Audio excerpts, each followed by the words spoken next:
Hello, I wanted to do a brief review and comparison of the Amazon Fire TV Stick, which I've had for a little while. I was one of the first people to get it in the mail, apparently, with the Chromecast, and point out a few key differences. Well, first of all, why do I have an Amazon Fire TV Stick if I have a Chromecast? Well, I bought them for Christmas for gifts because they were like $15 off when they first were announced. So that's one reason. But I also had an Amazon Fire TV, and the reason I had that is it has HDMI, or I'm sorry, it has Ethernet, which allows for a faster, more stable connection than I've experienced on Chromecast. I still use the Chromecast about half the time.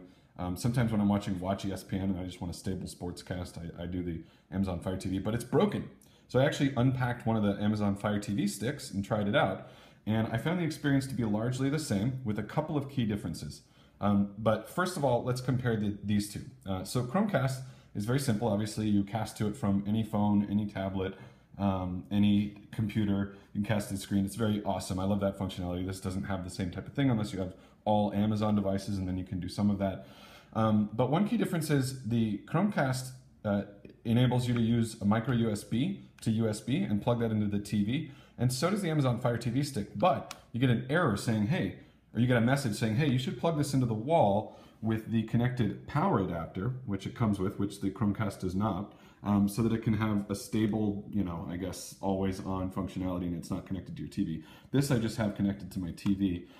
I'm not sure what the difference is there. And the second difference is this obviously comes with a remote. The way you use it is it has its own UI, and you use the remote or you use a companion app for your phone to do it. So when you first start up the Amazon Fire TV, this is what you get. It's pre-configured to you. This is what happened when I first turned it on after it updated. It was like, hey, are you Michael Ludden?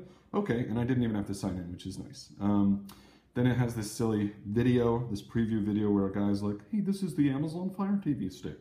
And then it goes to the normal UI, which is the same as the Fire TV. And I didn't see any major speed differences. I will say the one thing I saw with the Fire TV Stick is that it experienced a lot of network errors when streaming versus the Fire TV, which was plugged directly into my Ethernet, and obviously you can't do that here.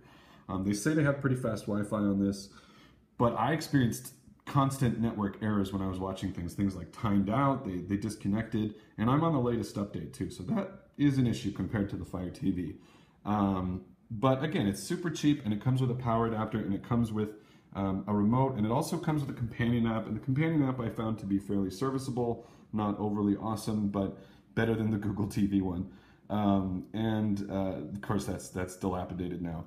But if you're thinking about getting one or the other of these, I guess I would think, how much does the person you're giving this to use a phone? How cool are they with casting things from their phone? This is actually probably better for people who just want a dedicated interface and want a simple interface and want to be able to use a remote to control things. Again, you can also control it with your phone, but that kind of defeats the purpose in my mind. Unless you want to use voice functionality, you can't actually voice search with this. You have to use the companion mobile app. You can't do that, period, on this. This has no interface. This has an interface. There's a couple of differences with watching sports. You can actually watch Monday Night Football on this thing, connected to a TV, and you can't cast it from a phone using Watch ESPN because it's device restricted. But besides that, honestly, it's pick which one you like.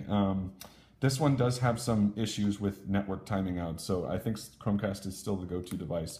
But if you want a dedicated interface, this is pretty much just as good as the Fire TV, minus the Ethernet connection, which for me is a big deal. So there you have it.